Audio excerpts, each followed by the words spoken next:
Generation ہے وہ پتہ نہیں کون کون سے فتنے دیکھے گی، کون کون سے فتنوں میں مبتلا ہوگی، اللہ پاک معاف فرمائے، اپنے حفظ و ایمان میں رکھے۔ تو یہ وہ دور ہے جس کے متعلق آپ صلی اللہ علیہ وسلم نے فرمایا کہ فتنے سمندر کی جھاگ کی طرح آئیں گے اور بندے کو بچنا مشکل ہو جائے گا۔ کس کس فتنے کا ذکر کریں؟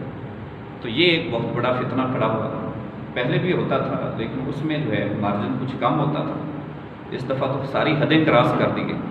تو عورت کے حقوق کی بات ہم نے کرنی ہے۔ تو زمانہ جاہلیت میں عورت کے ساتھ کیا سلوک کیا جاتا تھا، پھر اسلام نے اس کو کہاں سے نکال کے کہاں پہ لا کر کھڑا کیا، تھوڑا سا سے منظر آپ سماعت فرما لیں۔ زمانہ جاہلیت میں عورت کو لونڈی کے سوا اور کچھ نہیں سمجھا جاتا، ایک غلام، ایک لونڈی، ایک حقیر ترین مخلوق، اس کے سوا اس کو بالکل پریفر نہیں دی جاتی تھی۔ کتابیں بھری پڑھی ہیں، آپ اٹھا کر پڑھ لیں، جو ان کے رسم و رواج تھے۔ عورت شراب پلانا مردوں کو فخر محسوس کرتی تھی، مردوں کی محفل کی زینت اس کو بنایا جاتا تھا، ہر کوئی اپنی خواہش کے مطابق اس کو استعمال کرتا تھا۔ اور پھر آپ نے پڑھا جگہ جگہ پر کہ ایسے ایسے طبقات بھی تھے، طبقاتی کشمکش، جو بیٹیوں کا گھر میں ہونا بالکل معیوب سمجھتے تھے، وہ گوارا ہی نہیں کرتے تھے کہ ہمارے گھر میں بیٹی آ جائے، عورت آ جائے ہمارے گھر میں، اس کو زندہ درگور کر دیتے تھے، بیٹے کو رکھ لیتے تھے، بیٹیوں کو زندہ درگور کر لیتے تھے۔ ایک حدیث پاک سنا کر بات کو آگے بڑھاتا ہوں۔ ایک صحابی حضور نبی رحمت شفیع امم صلی اللہ علیہ وسلم کے دربار میں حاضر ہوتے ہیں۔ یا رسول اللہ صلی اللہ علیہ وسلم، زمانہ جاہلیت کی دو باتیں مجھے بہت یاد آتی ہیں۔ آپ نے فرمایا کہ میرے صحابی وہ کون سی تیری دو باتیں ہیں؟ عرض کرتے ہیں کہ ایک بات مجھے جب یاد آتی ہے تو اس پر میری ہنسی نہیں تھمتی، تو مجھے بہت ہنسی آتی ہے، رہی بات دوسری تو اس پر مجھے رونا بہت آتا ہے، میری آہیں نہیں تھمتی۔ جب آپ صلی اللہ علیہ وسلم نے اس کی تفسیر استفسار فرمائی تو اس نے پھر وہ اپنی ساری ڈیٹیل زمانہ جاہلیت کا واقعہ بیان کیا کہ میں زمانہ جاہلیت میں جب ابھی اسلام نہیں لایا تھا تو بتوں کا پجاری تھا، اور بڑی پنچویلٹی کے ساتھ میں بتوں کی پوجا کیا کرتا تھا۔ اور میں نے ایک لمبے سفر پر روانہ ہونا تھا، تو میں نے سوچا کہ چلو ایک آدھا بت بھی اپنے ساتھ رکھ لیتے ہیں، راستے میں اس کی پوجا پاٹ بھی چلتی رہے گی، سفر بھی جاری رہے گا۔ ویسے وہ بت کو جب انہوں نے بت کو ہی خدا مانا ہے، اپنا بھگوان سب کچھ، تو اس لیے اس کو وہ اپنے ساتھ رکھنا ضروری سمجھتے تھے، پاکٹ میں ڈال لیتے تھے، اور اسی طرح جو ہے اپنے سامان والے تھیلے میں ڈال لیتے تھے۔ تو کہتے ہیں کہ میں نے ایک پتھر کا بنا ہوا صنم اس کو اٹھایا اور اپنے سامان والے تھیلے میں ڈالا، لیکن جب اٹھا کر چلا تو وہ بہت بھاری ہو گیا، مجھ سے اٹھایا نہیں گیا۔ میں بہت پریشان ہوا، خود چلوں گا یا اس جو ہے وہ اپنے جو ہے وہ خدا کو اٹھاؤں گا۔ تو الغرض مجھے ایک ترکیب سوچی، میں نے آٹا گوندھا، آٹا گوندھ کر جو ہے اس کا ایک عدد بت تیار کیا، اور پھر اس کو میں نے دھوپ میں رکھ کے خشک کیا، وہ بالکل ہلکا پھلکا سا ہو گیا۔ تو میں نے اس کو اپنے جو ہے سامان میں رکھا، تو آسانی کے ساتھ وہ اٹھایا گیا۔ اب چلتے چلتے راستے میں میرا کھانے پینے کا جو سامان تھا وہ ختم ہو گیا، پاس کھانے کے لیے کچھ نہیں تھا۔ بالآخر مرتا کچھ نہ کرتا، پھر میرے ذہن میں ایک ترکیب آئی، تو میں نے اسی جو ہے وہ بت کو نکالا اور اس کو میں نے پتھر کے نیچے رکھ کے خوب کوٹ کے اس کو باریک کیا، وہی آٹا میں نے اس کا بنا دیا، پھر اس پر پانی ڈال کے میں نے اس کی روٹی بنائی اور اس کو میں آگ پہ رکھ کے پکا کے کھا گیا۔ چل میرے معبود، یہ دے اتنے کام نہیں آنا، پھر کام کتنے ہونا؟ اگر اس مشکل میں کام نہیں آنا تو میں بڑا حیران ہوا کہ یہ کم وقت جس کو معبود بنایا ہوا میں نے، یہ تو اپنا دفاع ہی نہیں کر سکا۔ تو رہی یہ بات کہ جب میں واپس پلٹا تو میرے گھر میں ایک بیٹی تھی، اور میری بیوی نے اس کو چند الفاظ سکھا رکھے تھے۔ لوگ بڑے بڑے لمبے سفر کیا کرتے تھے، 2 3 3 4 4 5 5 سال تک سفر کرتے تھے، مختلف علاقوں میں ہندوستان کی تجارت کرنے آتے تھے، مختلف علاقوں میں رہتے تھے۔ تو کہتے ہیں کہ میں واپس جب پلٹا تو میرے گھر میں بیٹی ہوئی تھی، اور میری طبیعت سے میری وائف بڑی اچھی طرح واقف تھی، اس کو پتہ تھا کہ یہ ظالم ہے اور معافی نہیں دے گا۔ اس نے اس کو چند جملے سکھائے ہوئے تھے۔ جب میں گھر میں داخل ہوا تو بچی دوڑ کر آتی ہے اور مجھے پہچان لیتی ہے، جو کچھ ماں نے بتایا ہوا تھا، اس کو سکھایا ہوا تھا، اور وہ آ کر کہتی ہے کہ یا ابتا انا احب لک، اے میرے ابا جان، میں تو آپ کی محبت میں بے چین اور اضطراب کی کیفیت میں مبتلا تھی، آپ اتنے دن کہاں رہے؟ یا ابتا انا احب لک، اے ابا جان میں آپ سے پیار کرتی ہوں۔ لیکن میں تھا زمانے کا جاہل اور زمانے کی رسموں کا اسیر اور زمانے کی رسموں کا پابند۔ میں اس کے محبت بھرے لہجے کو اپنے دل میں جگہ نہ دیکھ سکا۔ میں نے اس کا ہاتھ پکڑا، آگ بگولا ہو گیا کہ میرے گھر میں اور بیٹی، مجھے میری عزت کے خلاف لگا کہ زمانے والے مجھے تانے دیں گے، رشتہ دار عزت و اقارب مجھے باتیں کریں گے۔ میں نے اس کا ہاتھ پکڑ کر اس کو زبردستی باہر کھینچ کر لے گیا۔ باہر جا کر میں نے گڑھا کھودا اور میں نے اس گڑھے کے اندر اس کو پھینک دیا، اور وہ زار و قطار پکار پکار کر کہہ رہی تھی کہ یا ابتا انا احب لک، اے میرے ابا جان میرا قصور تو بتاتے جاؤ، میں تو آپ سے محبت کرتی ہوں۔ میں تو نہ جانے کب کی آپ کی راہوں کی منتظر تھی، میری نگاہیں تو آپ کی دہلیز پر ٹکی ہوئی تھی کہ کب میرے ابا جان میرے گھر آئیں گے تو میں اس کے سینے سے لگ کر اس کو پیار کروں گی۔ میں تو آپ سے محبت کرتی ہوں، میرا قصور تو بتاتے جاؤ۔ لیکن میں تھا زمانے کی رسموں کا اسیر، ظالم اور جاہل، اس کے محبت بھرے الفاظ کو اپنے دل میں جگہ نہ دے سکا، اور وہ چیخ و پکار کر رہی تھی اور میں اوپر سے مٹی ڈال رہا تھا۔ یا رسول اللہ، اس کی آہیں مجھے رات کو سونے نہیں دیتی، اس کی چیخ و پکار مجھے رات کو سونے نہیں دیتی۔ کل قیامت کے دن جب وہ بیٹی آئے گی اور پکار کر کہے گی وَإِذَا الْمَوْءُودَةُ سُئِلَتْ بِأَيِّ ذَنبٍ قُتِلَتْ، کہ بتا کس جرم کی پاداش میں تو نے مجھے قتل کیا تھا، میرے پاس تو وہ الفاظ ہی نہیں ہیں کہ میں کیا جواب دوں۔ وہ زمانہ جاہلیت میں عورتوں کے ساتھ سلوک کیا جاتا تھا، ایک لونڈی ایک غلام کے سوا اور کچھ نہیں اس کو سمجھا جاتا تھا۔ آپ صلی اللہ علیہ وسلم تشریف لائے اور آپ صلی اللہ علیہ وسلم نے اس دور میں بیٹیوں کو ان کے حقوق دلوائے، بیویوں کو ان کے حقوق دلوائے، ماؤں بہنوں کو ان کے حقوق دلوائے، عورت کو اس کے مقام پر کھڑا کیا، انسانیت کو انسانیت کی قدر سے آشنا کروایا، اور لوگوں کو جہالت کے گڑھے سے نکال کر آپ صلی اللہ علیہ وسلم نے روشنی سے آشنا کروایا، ظلمت اور جہالت کے گڑھے سے نکالا۔ آج وہ عورت کے اسلام سے آزادی چاہتی، جس کو اسلام نے اتنے حقوق دیے، آج وہ عورت اپنے آپ کو اسلام سے آزاد کروانا چاہتی ہے۔ کون سی آزادی چاہتی ہے؟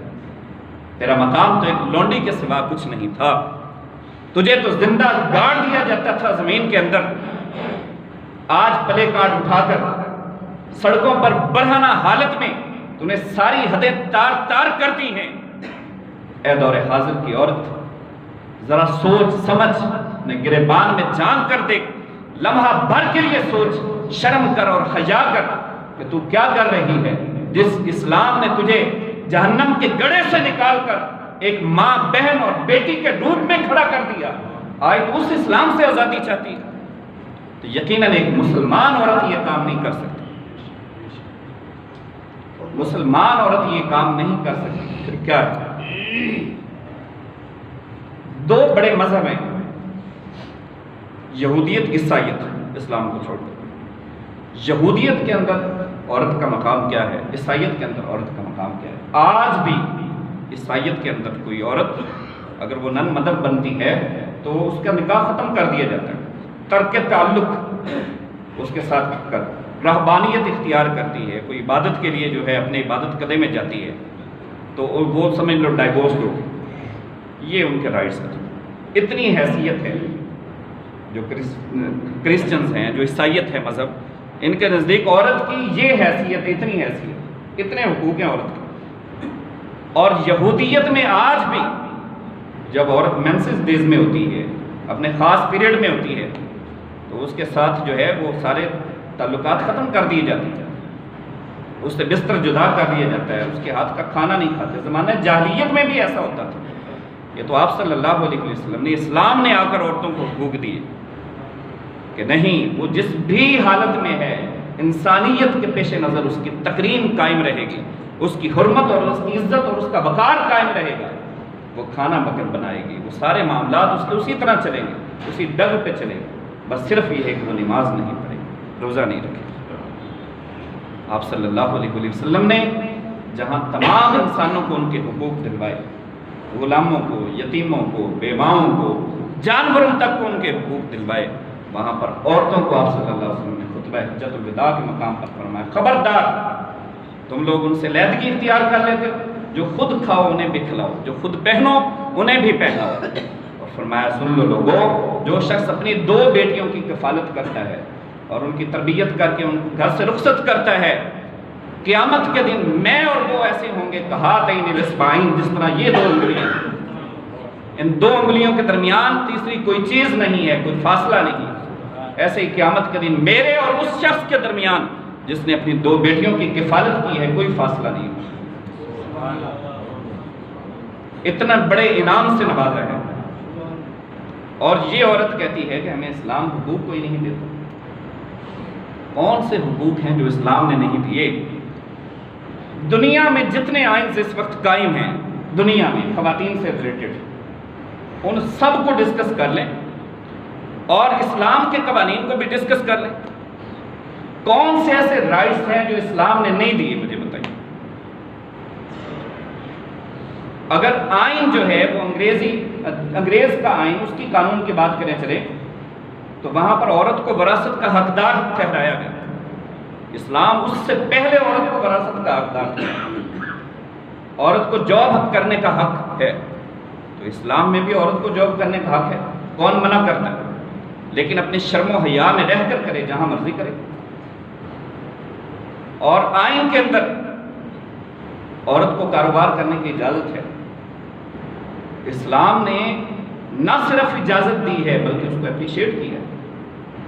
عورت کاروبار کرتی ہے، تجارت کرتی ہے تو اس کو اپریشیٹ کیا ہے۔ سب سے پہلی جو سب سے بڑی تاجرہ تھی وہ بھی ایک خاتون تھی، سید الکبریٰ تھی، اور سب سے پہلے جس نے اسلام کو مالی مدد باہم پہنچائی سب سے زیادہ وہ بھی ایک خاتون تھی، حضرت سیدہ خدیجہ الکبریٰ۔ اور میدان بدر کی طرف جاتے ہوئے حضرت عثمان غنی رضی اللہ تعالیٰ عنہ کو آپ صلی اللہ علیہ وسلم نے منع کر دیا تھا۔ ان کے زوجہ محترمہ علیل تھی گھر میں، آپ نے فرمایا نہیں، تم اپنی بیوی کی حفاظت کرو، اپنی بیوی کی دیکھ بھال کرو، ان کی عیادت کے لیے گھر میں ٹھہرو، ہم جہاد کے لیے نکلتے ہیں، ہاں تمہارے دل میں اگر جہاد کی تمنا ہے تو آپ کو بھی جہاد کا پورا پورا اجر عطا کیا جائے گا، تمہارے اجر میں کوئی کمی نہیں کی جائے گی۔ یہ بیوی کو اس کے حقوق دلوائے۔ کون سا ایسا مذہب ہے، کون سا ایسا آئین ہے مجھے بتائیے جو اس طرح کے حقوق مہیا کرتا ہے؟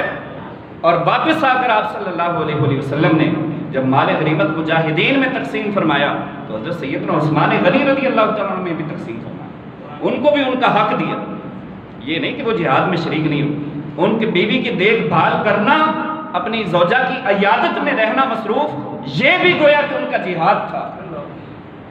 اور جہاں وہ ماں کی حیثیت سے آتی ہے 3 گنا زیادہ اس کو حسن سلوک کا حقدار ٹھہرایا گیا، باپ کے مقابلے میں 3 گنا زیادہ۔ اور عورت جہاں بیٹی کے روپ میں آتی ہے، جب وہ اپنے باپ کے لیے دعا کے لیے ہاتھ اٹھاتی ہے، خدا کی قسم اللہ کا عرش بھی تھر تھر کانپنے لگتا ہے۔ رب ذوالجلال اپنی ساری رحمتیں اس کے دامن میں امیڑ دیتا ہے۔ خلق کائنات عرش سے اتر کر اس بیٹی سے ہم کلام ہوتا ہے جو اپنے باپ کے لیے دعا کرتی ہے۔ آپ امیجن نہیں کر سکتے کہ جب بیٹی اپنے باپ کے لیے ہاتھ اٹھاتی ہے تو اللہ تبارک و تعالیٰ کی رحمت کتنے جوش پر ہوتی ہے۔ جب یہ آیا مبارکہ نازل ہوئی وَإِن مِّنكُمْ إِلَّا وَارِدُهَا كَانَ عَلَىٰ رَبِّكَ حَتْمًا مَقْضِيًّا، قیامت کے دن کسی کی معافی نہیں ہوگی اور ہر ایک کا فیصلہ مکمل طور پر منوان سنا دیا جائے گا، ذرہ بھر بھی کسی کے ساتھ کمی نہیں کی جائے گی عذاب میں۔ تو آپ صلی اللہ علیہ وسلم پریشان ہوئے امت کے معاملے میں، اس امت کا کیا بنے گا؟ ادھر سے ازواج مطہرات کے معاملات تھے، غزوہ احزاب کے بعد مسلسل وہ ڈیمانڈ کر رہی تھی، کچھ کپڑوں کی، کچھ جوتوں کی، کچھ نئی چیزوں کی۔ تو آپ صلی اللہ علیہ وسلم کچھ رنجیدہ ہوئے اور گھر سے باہر تشریف لے گئے، ناراضگی اختیار کر۔ تو غار کے اندر پتھر پر سر رکھ کر 3 دن تک آپ صلی اللہ علیہ وسلم سجدہ ریز رہے۔ اس آیت کی تفسیر کو پڑھیں آپ، تفسیر روح المعانی۔ 3 دن تک مسلسل آپ صلی اللہ علیہ وسلم سجدہ ریز رہے، 3 دن تک۔ اور صحابہ کرام ڈھونڈ ڈھونڈ کر تھک گئے، پریشانی کی کیفیت تھی، ہر کوئی پریشان اور غمگین تھا۔ اور لخت جگر مصطفیٰ سیدہ کائنات جو لمحہ بھر بھی اپنے ابا جان کو دیکھے بغیر نہیں گزارتی تھی، 3 دن وہ کیسے گزر گئے پریشانی کے عالم میں۔ جب کہیں سے آپ صلی اللہ علیہ وسلم نہیں ملے تو پھر خود اپنی چادریں تطہیر اوڑھ کر آپ خود نکلتی ڈھونڈنے کے لیے۔ تو ڈھونڈتے ڈھونڈتے اس خوشبو کو سنتے سنتے جدھر جدھر وہ خوشبو گئی ڈھونڈتے ڈھونڈتے گھاٹ کے دھیانے پر پہنچی. آپ صلی اللہ علیہ وسلم پتھر پر اپنا سر رکھ کر وہاں پر دعا کر رہے تھے, ربی حبلی امتی, اے اللہ میری امت کو معاف کر دینا, ربی حبلی امتی, اے اللہ پاک میری امت کو معاف کر دینا. جب سیدہ خاتون جنت نے آپ صلی اللہ علیہ وسلم کی یہ الفاظ سنے کہ آپ زار و قطار رو بھی رہے اور امت کی بخشش کے لیے دعا بھی مانگ رہے ہیں, یہ اس آیہ مبارکہ کی نازل ہونے کے بعد کی بات ہے جو عذاب کی آیت نازل ہوئی. تو ہاتھ اٹھا کر عرض کرتی کہ اللہ میرے ابا جان کی امت کو تو کیوں نہیں معاف کرتا. اور پھر دعا کی. دعا کرتے کرتے قریب تھا کہ دوپٹہ سر سے اتر جائے, دوپٹہ سر سے سرکنا چاہا, لیکن سیدہ پاک نے سوچا کہ اگر دوپٹہ اترتا ہے تو اتر جائے, لیکن خدا نے اس پردے کو, اس دوپٹے کو خبردار کر دیا کہ نہیں خبردار, اگر تو فاطمہ کے سر سے اترے گی اور اگر فاطمہ کے بال سورج نے دیکھ لیے, میں قیامت تک کے لیے سورج کو اندھیر کر دوں گا, اس کی روشنی ختم کر دی جائے گی. جبرائیل جاؤ, جا کر میرے حبیب صلی اللہ علیہ وسلم کو یہ وحی سنا دو کہ جو کچھ فاطمہ کہتی ہے ہم آپ کی امت کے ساتھ وہی معاملہ کریں. نعرہ تکبیر, نعرہ رسالت, نعرہ رسالت, نعرہ حیدری.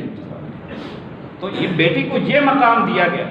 بیٹی اگر باپ کے لیے ہاتھ اٹھا دے تو اللہ تبارک و تعالیٰ عرش سے اتر کر اس سے ہم کلام ہوتا ہے, اس کا دامن اپنی رحمتوں سے بھر دیتا ہے. وہ کون سی قوم کی بیٹیاں ہیں جو بے حیائی کے عالم میں برہنہ حالت میں ہو کر وہ سڑکوں پر ننگے ناچ رہی ہیں؟ وہ کس قوم کی بیٹیاں ہیں, کس مذہب کے ساتھ ان کا تعلق ہے؟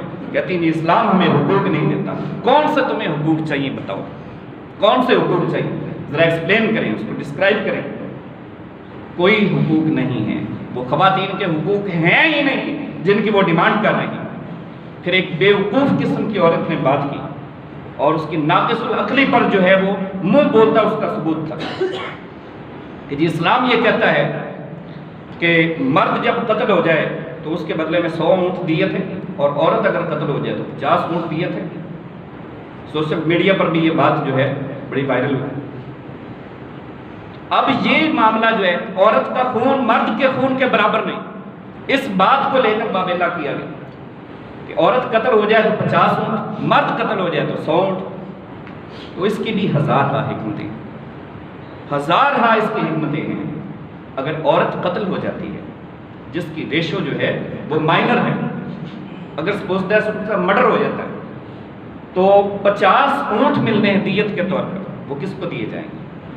وہ اس کے وارث کو دیے جائیں گے, اس کے باپ کو ملیں گے, اس کے شوہر کو ملیں گے, اس کے بھائی کو ملیں گے, وہ اس مرد کو دیے جائیں گے. لیکن اگر مرد کا مرڈر ہو جاتا ہے, وہ قتل ہو جاتا ہے, تو اس کے بدلے میں 100 اونٹ دیے جائیں گے. اور وہ 100 اونٹ کس کو دیے جائیں گے؟ وہ اس کی بیوی کو دیے جائیں گے, وہ اس کی بہن بیٹی یا اس کی ماں کو دیے جائیں گے. یہاں پر منافع پھر عورت کے حق میں ٹھہرا, اس لیے کہ وہ ذمہ دار تھا. خاتون کا اگر مرڈر ہوا ہے تو بچوں کی کفالت کرنے والا ابھی موجود ہے, بچوں کی دیکھ بھال کرنے والا ابھی موجود ہے. اس لیے ان کے حق میں بھی کوئی جو ہے وہ نرمی اسلام میں برتی ہے. مجرم پر بھی اللہ کی رحمتیں ہوتی ہیں, حالانکہ جرم ہوتا ہے, جہاں بھی ہو جرم ہوتا ہے. لیکن جہاں پر اس مرد کا مرڈر ہوگا تو اب اس کے سر پر بچوں کی کفالت کرنے والا کوئی نہیں. اس لیے 100 اونٹ دیت دیے جائے تاکہ وہ خاتون خانہ اپنے گھر کے معاملات اچھے طریقے سے چلائے. یہاں پر پھر جو ہے وہ ایک فائدہ اور پھر حقوق عورتوں کے کو ہی ملے مجموعی طور پر. کہتے ہیں جی ایک دن 8 مارچ کا آتا ہے تو مردوں کو اس سے تکلیف کیوں ہوتی ہے؟ مردوں کو تکلیف اس لیے ہوتی ہے کہ ہماری ماؤں کی بات ہے, بہنوں کی بات ہے, ہماری بیٹیوں کے جو ہے وہ ان کی عزت کا معاملہ ہے, امت مسلمہ کی غیرت اور عزت کا معاملہ ہے. ہم تو نہیں چاہتے کہ ہماری بیٹیاں برہنہ ہو کر سڑکوں پہ آئیں, ہم تو نہیں چاہتے کہ ہماری جو ہے وہ ازواج برہنہ ہو کر جو ہے وہ ہاتھ برہنہ لباس پہن کر بے حیائی میں ملبوس ہو کر وہ سڑکوں پر ننگے ناچنا شروع کر دیں. امت مسلمہ کی غیرت اور حمیت کا معاملہ ہے. اور جن حقوق کی یہ خواتین نے بات کی وہ آزادی نسواں نہیں, وہ بربادی نسواں ہے. وہ کمال نسواں نہیں, وہ زوال نسواں ہے. وہ آبرو نسمہ نہیں، وہ ذلت نسمہ ہے، وہ عزت نسمہ نہیں، وہ ذلت نسمہ ہے، وہ حیات نسمہ نہیں بلکہ وہ مرگ نسمہ ہے۔ وہ عورتوں کے حقوق نہیں تھے۔ انہوں نے جو سلوگنز اٹھائے ہوئے تھے، جو پلے کارڈ اٹھائے ہوئے تھے اور جو ان پر کوٹیشنز تھی، کوئی ایک بھی ان میں سے سورہ نساء کی کوٹیشن نہیں تھی، کوئی ایک بھی ان میں سے اسلامک کوٹیشن نہیں تھی، کوئی ایک بھی ان میں سے حضور صلی اللہ علیہ وسلم کا فرمان نہیں تھا۔ وہ ساری کے سارے سلوگنز، وہ ساری کی ساری کوٹیشنز وہ بے حیائی پر مبنی تھی، وہ بے غیرتی پر مبنی تھی، وہ فحاشی اور عریانی پر مبنی تھی۔ یہ سلوگنز کہاں پر تیار کیے گئے؟ یہ بے حیائیاں کہاں بیٹھ کر تیار کی گئی؟ یہ پلاننگ کہاں بیٹھ کر تیار کی گئی؟ فنڈ کہاں سے آتے رہے اور معاملات کہاں پر طے ہوئے؟ یہ پلے کارڈ تیار کہاں پر کیے گئے؟ اور کون سے ایسے شطرنج کے مورے تھے کہ پورے ملک میں سے ان کو اٹھا اٹھا کر اس مقصد کے لیے ان کو استعمال کیا جاتا رہا؟ یہ شطرنج کے مورے تھے۔ اینٹی اسلام باتیں ہوئی، کوئی ایک بھی بات ان میں اکارڈنگ ٹو اسلام نہیں تھی، بلکہ ساری کی ساری اینٹی اسلام تھی۔ کوئی ایک بھی ان میں اسلامی رائٹس کی بات نہیں تھی، عورت کے حقوق کی بات نہیں تھی، بلکہ ساری کے ساری عورت کے اگینسٹ باتیں تھیں، اسلام کے خلاف باتیں ہوئی۔ حضرت سیدہ اماں عائشہ صدیقہ، جن کے بارے میں قرآن کہتا ہے ازواج النبی امہات المومنین، نبی کی بیویاں مومنوں کی مائیں ہوتی ہیں، اپنی ماؤں کے متعلق جو گھومتی رہی اور بکواس کرتی، فرانسیسی جھنڈے لہرائے گئے، حضور صلی اللہ علیہ وسلم کے متعلق ہرزہ سنائی گئی، کیا کیا وہاں پر بے حیائی ہوئی آپ سب کے سامنے میڈیا۔ تو یہ سب کچھ کیا ہے؟ یہ لوگ کہاں پر تیار کیے گئے؟ یہ لوگ کہاں سے اٹھائے گئے؟ یہ سارے شطرنج کے مہرے تھے۔ اور جب شطرنج کا جال چلا جاتا ہے تو کھیل کوئی اور رہا ہوتا ہے، حرکت کوئی اور کر رہا ہوتا ہے۔ بیچارہ پیادہ تو ہے ایک مہرہ ناچیز، بیچارہ پیادہ تو ہے ایک مہرہ ناچیز، خود فرضی کی نگاہوں سے بھی پوشیدہ ہے شاطر کا ارادہ۔ تو شاطر جس ارادے سے چال چل رہا ہے وہ اس کی چال ان کی نگاہوں سے پوشیدہ تھی۔ یہ تو استعمال کیے جانے والے شطرنج کے مورے تھے جن کو ملک کے مختلف علاقوں سے اٹھا کر ایک جگہ پر لا کر اکٹھا کر دیا گیا۔ ان کو پتہ بھی نہیں تھا کہ ہم کس لیے یہاں پر آئے۔ ان کے تو کمنٹس یہ تھے کہ ہم گھر میں بتا کر بھی نہیں آئے۔ ان کو تو پتہ بھی نہیں تھا ہم کس ایجنڈے پر کام کر رہے ہیں، صرف وہ پلے کارڈ اٹھا کر ان کو شو کر رہے ہیں۔ تو یہ سب کچھ کیا تھا؟ آخری ایک بات کے طور پر پتے کی بات بتا تھا، مختلف آرگنائزیشنز کام کرتی ہیں، یونینز کام کرتی ہیں، جس میں ایمنسٹی کے نام سے ایک انٹرنیشنل آرگنائزیشن لندن میں جس کا ہیڈ آفس ہے، اس کا ایجنڈا کیا ہے، وہ آرگنائزیشن کس ایجنڈے پر کام کر رہی ہے، اس کا ایجنڈا نمبر 2020 آپ اسٹڈی کریں۔ 3 اس کے بنیادی نکات ہیں، اس ایجنڈے کے 3 بنیادی نکات ہیں۔ پہلا نکتہ اس کا یہ، اور ان نکات کو اسٹڈی کریں اور اس کے بعد ان جو ہے طوائفوں کو دیکھیں جو اسلام آباد میں اکٹھی ہوئی۔ وہ مختلف روپ سے میں پتہ نہیں وہ کیا تھے، خواجہ سرا تھے، کیا تھے۔ تو اب ان کے بعد ان کے معاملات کو دیکھیں، آپ کو 100% وہ ساری چیزیں مل جائیں گی۔ یہ ایجنڈا کہاں بیٹھ کر تیار ہوا، فنڈ کون پے کر رہے تھے، کہاں سے معاملات طے ہوئے۔ تو ایمنسٹی ایک اور آرگنائزیشن کے تحت اس کا ایجنڈا 2020 میں بنیادی 3 نکات میں آپ کے سامنے رکھتا ہوں۔ پہلا ان کا پوائنٹ یہ ہے اسقاط حمل، جس کو ایووشنل کہا جاتا ہے۔ ہمارے ملک پاکستان کے اندر اس لیے کہ اسلامی جمہوریہ پاکستان ہے تو یہاں پر ایووشنل ان لیگل ہے، اس کو لیگل نہیں۔ تو اسقاط حمل یعنی حمل کو گرا دینا، اس کو لیگل حیثیت دی جائے، اس کو قانونی حیثیت دی جائے۔ اور یہ پروٹیسٹ کرنے والوں کا، مارچ کرنے والوں کا بنیادی نقطہ تھا۔ اور دوسرا پوائنٹ ہے ایمنسٹی کا، دوسرا نقطہ یہ ہے کہ ہم جنسی آزادی کو فروغ دیا جائے اور اس کو لیگل کیا جائے، یعنی یونین سیکسول سوسائٹی، جس طرح یورپ کے اندر یہ سوسائٹیز قائم ہیں جہاں پر مرد مردوں کے ساتھ بے حیائی کریں، نکاح کریں، اور عورتیں عورتوں کے ساتھ نکاح کریں۔ قوم لوط والا وہی تصور اس کو لیگل کیا جائے اور اس کی سوسائٹیز قائم کی جائیں اور ان کو جو ہے وہ پروٹیکشن دی جائے، ان کے رائٹس مہیا کیے جائیں، یہ بے حیائی لے کر وہ نکلے ہوئے تھے یہ ڈیمانڈ کرنے کے لیے۔ اور تیسرا اس کا نقطہ یہ ہے، پوائنٹ یہ ہے کہ جن ملکوں میں سزائے موت ہے، سزائے موت کے کنسیپٹ کو ختم کر دیا جائے۔ تو آپ اندازہ کریں جب سزائے موت کا کنسیپٹ ختم ہو گیا تو پھر جرم اپنے عروج پر پہنچے گا، پھر جس کا جو دل چاہے وہ کرے گا اور مجرم نہیں بچ سکے گا کس صورت میں۔ دو اسلامی قوانین یہاں پر نہیں ہیں، لیکن پھر بھی ایک شک سزائے موت کی موجود ہے، اس کو بھی وہ صفحہ ہستی سے مٹا دینا چاہتے ہیں۔ ان جو ہے یہ آرگنائزیشنز ان مقاصد کو لے کر وہ پالیٹکس کرتی ہیں، پھر اس کے لیے مختلف جو ہے وہ اداروں کو استعمال کیا جاتا ہے، UN کو استعمال کیا جاتا ہے، اس کے ذیلی چھوٹے موٹے ادارے استعمال ہوتے ہیں، اور اس کے علاوہ آکسفورڈ اور کیمبرج کے تحت چلنے والے کالجز اور یونیورسٹیز استعمال ہوتی ہیں۔ ان یونیورسٹیز ان اداروں کو استعمال کر کے پھر وہ اپنے مقصد میں کامیابی حاصل کرتے ہیں۔ ایمن کے ورلڈ بینک اور IMF کے جو معاملات ہیں ان کی شرائط کو آپ سٹڈی کریں، ان کی شرائط میں بھی یہ بات درج ہے کہ آپ اپنی قوم کو ڈی پاپولیٹ کریں، اپنی پاپولیشن کو ختم کریں۔ اور UN کا جو بنیادی ایجنڈا ہے وہ کیا ہے؟ یہ جتنے طوائفیں اور جتنے خواجہ سرا وہاں پر جمع ہوئے تھے بے حیائی پھیلا رہے تھے، اس پاک سرزمین کو ناپاک عزائم کے ساتھ وہ پامال کر رہے تھے، ان میں سے کسی ایک کو بھی اس بات کی خبر نہیں تھی کہ UN کا بنیادی ایجنڈا ہے کیا۔ میں پورے دعوے کے ساتھ کہتا ہوں تو UN کا بنیادی ایجنڈا ہی یہی ہے کہ 30-40 ان کا جو ہے 2030، آپ لو سٹڈی کریں، 2030 کا مطلب یہ ہے کہ ہم جو ہے وہ پاپولیشن کو اتنی کم سطح پر لے کر آئیں گے کہ 2030 رہ جائے، یعنی 70-80% پاپولیشن کو ختم کیا جائے، وہ چاہے جس بھی ذریعے سے ختم کیا جائے، شادیاں کم کی جائیں، شادیوں کو لیٹ کیا جائے، لیٹ سے لیٹ کیا جائے، اور بچے دو ہی اچھے کے سلوگنز چلائے جائیں، اور قوم کو مختلف جو ہے وہ وائسز میں مبتلا کر کے جس بھی طریقے سے چاہے ان کے ایموشنل کیے جائیں، چاہے ان کو جو ہے وہ آپریشن سسٹم قائم کیا جائے۔ یہ آپریشن سسٹم جس کی بڑھتی ہوئی ریشہ آپ کے سامنے ریشو، جو کوئی گاؤں سے جو ہے وہ خالی نہیں ہے، جو پچھلے 10-20 سالوں میں گاؤں کے اندر جو ہے وہ تصور بھی نہیں ہوتا تھا آپریشن سسٹم، اور اب جو ہے وہ کوئی گھر اس سے خالی بھی نہیں۔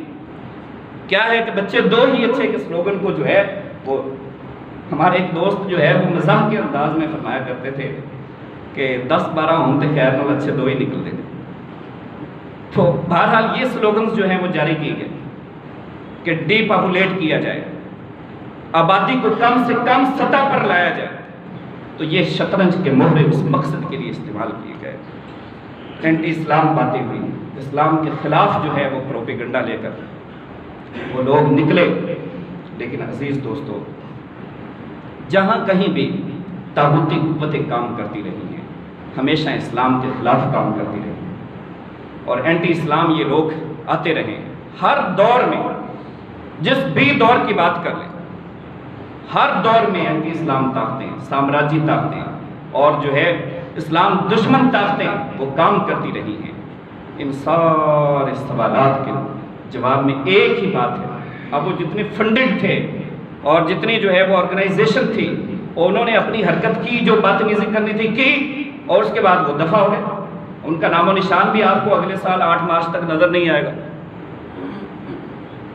تو ملک پاکستان کے اندر جب تک اس شاہدان مصطفیٰ موجود ہیں، جب تک اس شاہدان مصطفیٰ کا ٹھاٹھے مارتا ہوا یہ سمندر موجود ہے، اور لوگوں کے دلوں میں عشق مصطفیٰ اور اسلام کی محبت موجود ہے، رب ذوالجلال کی عزت کی قسم ہے قیامت تک کے لیے یہ اسلام کا پاکستان گہوارہ رہے گا انشاءاللہ۔ اور کوئی طاغوتی طاقت، کوئی سامراجی طاقت ملک پاکستان میں کسی قسم کے اس قسم کے غلیظ قوانین نافذ کرنے میں ہمیشہ ناکام رہی ہے اور قیامت تک کے لیے رہے گی۔ جب تک اس پاک سرزمین کے اندر غلامان مصطفیٰ صلی اللہ علیہ وسلم موجود ہیں اور سیدہ خاتون جنت کی کنیزیں یہاں پر موجود ہیں، خوبصورت مائیں، بہنیں اور بیٹیاں موجود ہیں، خدا کی عزت کی قسم ہے اسلام کا جھنڈا روز افسر بلند سے بلند ہی ہوتا چلا جائے گا۔ اس لیے کہ یہ رب ذوالجلال کا وعدہ ہے جو روز ازل سے چلتا آ رہا ہے اور قیامت تک کے لیے چلتا رہے گا۔ شیطان جو بھی روپ دھار کر آ جائے، جس رنگ میں شیطان سامنے آ جائے، اسلام کی فطرت میں قدرت میں لچکتی ہے، اتنا ہی یہ ابھرے گا جتنا کہ دبا دو گے۔ جتنا لوگ اس کو مٹانے کی کوشش کریں گے، جتنا لوگ اس کو دبانے کی کوشش کریں گے، اسلام اتنا نکھر کر سامنے آتا چلا جائے۔ جس طرح یہ بال ہوتی ہے، جتنی زور سے نیچے مارے نا اتنی ہی زور سے اوپر جاتی ہے۔ یہ اسلام کی فطرت ہے۔ تو یہ لوگ انشاءاللہ العزیز اس بے حیائی کے معاملے میں ہمیشہ ناکام رہیں گے، اور ان کا تھوکا ہوا ان کے اپنے منہ کے اوپر ہی آ کر گرے گا۔ کچھ بھی نہیں، صرف ادارے ہمارے کمزور ہیں۔ اداروں کو اسٹیبل ہونے کی ضرورت ہے۔ اداروں کو چاہیے کہ سخت ایکشن لیں، سٹک ایکشن لیں۔ اس بات کی اس پاک سرزمین کے اندر کوئی گنجائش نہیں۔ اللہ پاک ہمیں ہدایت عطا فرمائے، ہماری قوم میں